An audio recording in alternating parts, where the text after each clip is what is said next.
Hay que aprobar un presupuesto, la fecha máxima es mañana miércoles a las 12 de la noche.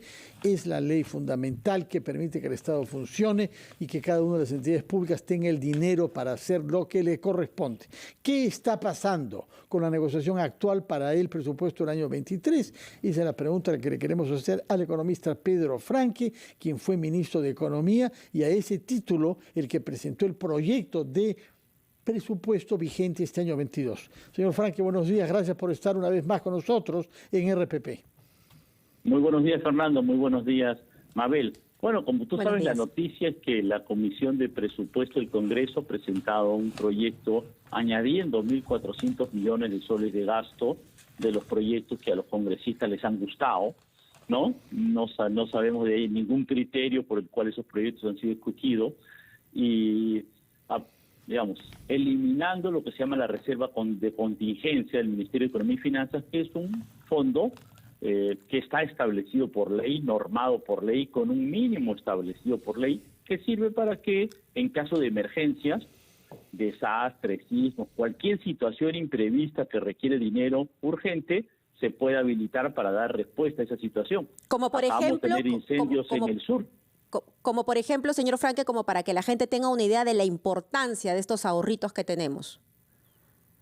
Por ejemplo, hace poco hemos tenido unos tremendos incendios en el sur del Perú. Yo no tengo claro cuáles han sido las medidas tomadas, pero usualmente se requiere llevar helicópteros trasladando grandes cantidades de agua, eso requiere pagar el combustible, requiere una serie de gastos que no están previstos porque los incendios no están previstos.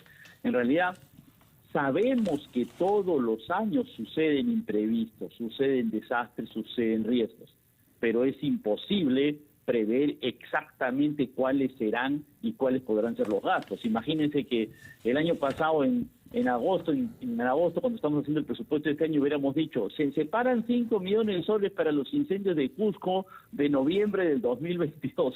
Eso es imposible, claro, ¿no? Y cualquier entidad, cualquier proyecto, cualquier organización razonable tiene un pequeño fondo para situaciones no previstas. Es parte del planeamiento en general. El planeamiento incluye una reserva para situaciones no previstas. ¿Y cómo entonces se podrá lograr un entendimiento entre ambas partes? Le pregunto, por favor, pero quisiera su respuesta tras la pausa. Vamos a escuchar el gran resumen de la hora y regresamos con el exministro de Economía y Finanzas, Pedro Franque. Retomamos nuestra conversación con el economista Pedro Franque, al cual quisiera preguntarle, más allá de las discrepancias que hay ahora sobre cómo conseguir más dinero y cómo utilizar el fondo de reserva o no, quisiera que nos diga qué prioridades reales ve usted que ha fijado este presupuesto. ¿Hay innovación o no? Se nos dice que hay mucho más dinero que antes puesto en el mundo agropecuario y también en las pequeñas industrias. ¿Es exacto que hay una innovación en el presupuesto para reforzar estos campos o es lo mismo que antes con modificaciones cuantitativas? Gracias, Fernando. Déjame responder primero la pregunta que me había hecho Mabel antes de la pausa. No quiero dejarla por supuesto, sí, claro, por supuesto, sin señor. responder. No esperábamos menos de usted. ¿Cómo salimos de este entrampamiento, no? A mí me parece que lo primero es que el Congreso debe entender que si desea hacer mayores gastos, que yo creo que es entendible, yo comparto la idea de que debe haber más gasto en salud, en educación e infraestructura, que la inversión pública debe acelerarse. Bueno, lo que tiene que hacer es plantear los mayores ingresos tributarios. Yo particularmente insisto en que se podría establecer una impuesto a las sobreganancias mineras, como ha hecho ahora Gustavo Petro en Colombia con su industria que es el petróleo, pero se pueden buscar otras alternativas diversas, digamos, ¿no? La materia tributaria es una materia propia del Congreso. Ellos no quisieron hacer el año pasado, no quisieron ayudar el año pasado. Bueno, que lo hagan ahora, que digan de qué cuero van a salir las correas, y a partir de eso se podría pensar en una ampliación del presupuesto. Me parece que esa es una alternativa viable. Claro, eso no se va a poder hacer en las 36 horas, 39 horas que quedan de aquí hasta el cierre de la aprobación del presupuesto, porque como ustedes saben, la disposición constitucional es que el presupuesto tiene que estar aprobado hasta el fin del mes de noviembre. Si el Congreso no aprueba, ¿no?, y promulga, dispone la autógrafa, será por aprobado o se promulga el proyecto de ley que originalmente mandó el Poder Ejecutivo, que es algo que, digamos, no es para nada deseable. Lo mejor es que haya una concertación de poderes. Pero tal como está formulado el dictamen de la Comisión de Presupuestos que se está planteando, es una formulación inconstitucional porque establece una iniciativa de gasto y nuestra Constitución es bastante clara en que eso no es posible. Entonces yo creo que aquí lamentablemente estamos llegando a un momento pues ya con horas que vienen a futuro, digamos, ¿no es cierto? Ya quedan horas para resolver este tema, sí. Pero en este caso bueno, lamentablemente va a ser difícil que se acepte un incremento de este tipo que está, digamos, estrictamente desfinanciado, ¿no? Y respecto a las prioridades que había consultado Fernando. Sí, mira, yo lo que he visto es que me parece que los sectores que están con mayor incremento, con mayor disposición de presupuesto son educación, salud y transportes. Suelen ser también los sectores, hay una especie de ranking, no sé cómo llamarlo, tradicional, usual, casi siempre sucede, ¿no? Educación y salud son dos sectores que demandan bastante presupuesto porque tienen mucho personal, ¿no? Son cientos de miles de maestros y también cientos de miles de trabajadores de la salud, medicinas, hospitales, entonces se requiere un gasto importante y transporte es el ministerio donde se realiza el primero en términos de inversiones en el Perú y de necesidad, ¿no?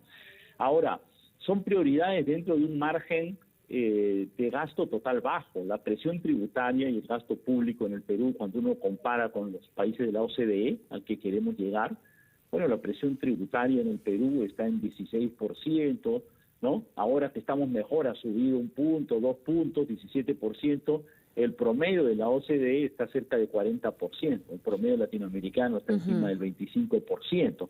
Por eso otros países como Colombia y Chile están planteando reformas tributarias. La salud, que es una gran necesidad en el Perú, se le dio bastante empuje con las vacunas, pero hay miles de otros problemas de salud, de enfermedades de diversos tipos, y la verdad es que el sistema de salud público está muy lejos de ser lo mínimo indispensable que cualquier país requiere, y en ese sentido, desde luego, hace falta mayor presupuesto. También mejor gestión y una reforma del sistema, pero presupuesto es una de las condiciones necesarias. Y que se ejecute ese presupuesto, ¿no? Porque el problema es que se puede repartir el dinero, pero o no se ejecuta o lo que se ejecuta no es algo que sea eficiente y efectivo, ¿no? Ese es el gran problema de la falta de meritocracia también. Totalmente correcto. Hace falta, efectivamente, como tú dices, que los recursos primero se ejecuten. Efectivamente, la inversión en salud típicamente tiene bastante retraso, tenemos bastante debilidad.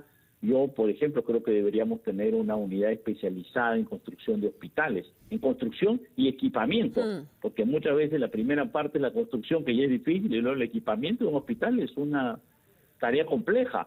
Bueno, pero el Perú tiene ya capacidades para hacerlo. Ahora, y como tú dices, también hace falta una gestión meritocrática. Yo creo que en términos de salud hay que repensar el tema de la descentralización, no eliminarlo, pero sí hay que establecer mejores condiciones de gestión a nivel nacional, asegurar buenos niveles de gerencia. Hay también un tema de corrupción en el sector que hay que estar cuidadoso. Lamentablemente no está exento el sector salud de esos problemas. Muchas gracias. Pero la recomendación internacional es que salud debería tener 6% del PBI, es una recomendación de la Organización Mundial de la Salud, y nosotros estamos poco encima de la mitad de eso. De acuerdo. ¿No? Muchas gracias, Pedro Franque, economista, ex ministro de Economía. Gracias en particular por la buena memoria que ha mostrado usted, reteniendo durante la pausa las preguntas que le formuló Mabel Huerta. Muchas gracias. Muchas gracias y muy buenos días. Muy buenos días. Muchas gracias. Hacemos una pausa y retomamos ampliación de noticias.